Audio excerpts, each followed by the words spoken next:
What's going on, everyone? Today I'm breaking down for you the Visa earnings event for Q2. Today is April 30th and Visa is releasing earnings tonight. So we're going to take a look at what the market is implying for this event and what sort of trade can we put on to take advantage of this earnings event.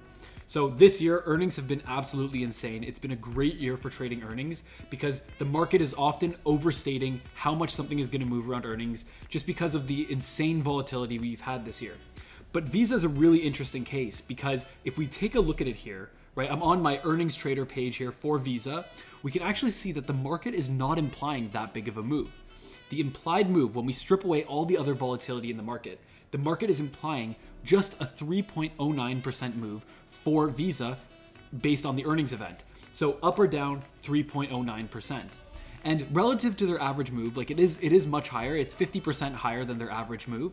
But relative to what we think it's actually going to move, our forecast, it's pretty low. We think this is going to move almost 6%, almost 2 times higher than what the market is implying. So what we can do here is actually buy volatility or buy options around this event. Now, I don't personally have a directional bias on what way this stock is going to go. So the trade that I would be putting on here is buying a straddle. So I would buy an at-the-money straddle. And if we look here at the vol trader, we can see that the at-the-money straddle is pretty cheap relative to buying a strangle. So we would actually do that. I'm looking at the skew to make that decision. Go back to the earnings trader here. And this is why, I think volatility is really cheap right now, is historically buying volatility or buying straddles has not been a profitable way to trade this stock. It's almost always resulted in at least a small loss per event. This is looking at the last 3 years of earnings.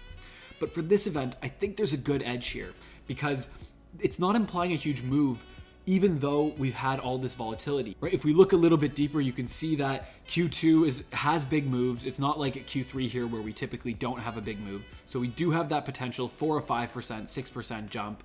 And if we look at the distribution here, we see that it's pretty even up or down. So I think the straddle is a good play. I don't really have a directional bias on this, but buying that straddle gives us exposure to bigger than expected moves. And that's really what we're looking for in this trade.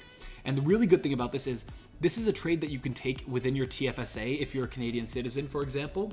So you can actually get a really good edge here and you could make some really good money in this trade. Now, of course, every trade just has a small edge. We have a small edge if we were to take this position. So I wouldn't be risking any more than 3 to 7% of my account, depending on my risk tolerance. You don't want to throw in all your money on this one trade. Even if it works out, it's not worth the risk that you take. Remember, to win in this game, you actually have to stay in the game.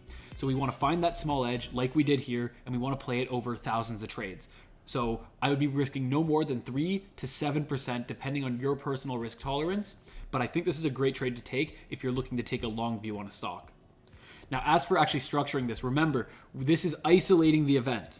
So we are only looking at the earnings event when we look at these moves in particular. If we go to our vol trader tab, this is the implied volatilities for the year. And this is actually, taking into account a lot more than just the event. But when we look at earnings, we want to isolate it because we're trying to trade the event. So that's what we've done here. And as you can see, there's opportunity right now. So that's what I would do. Buy the straddle at the money, close it, buy it right before the event. So today at 4 p.m., close it right in the morning tomorrow, isolate the event, and hopefully you come out with a hefty profit.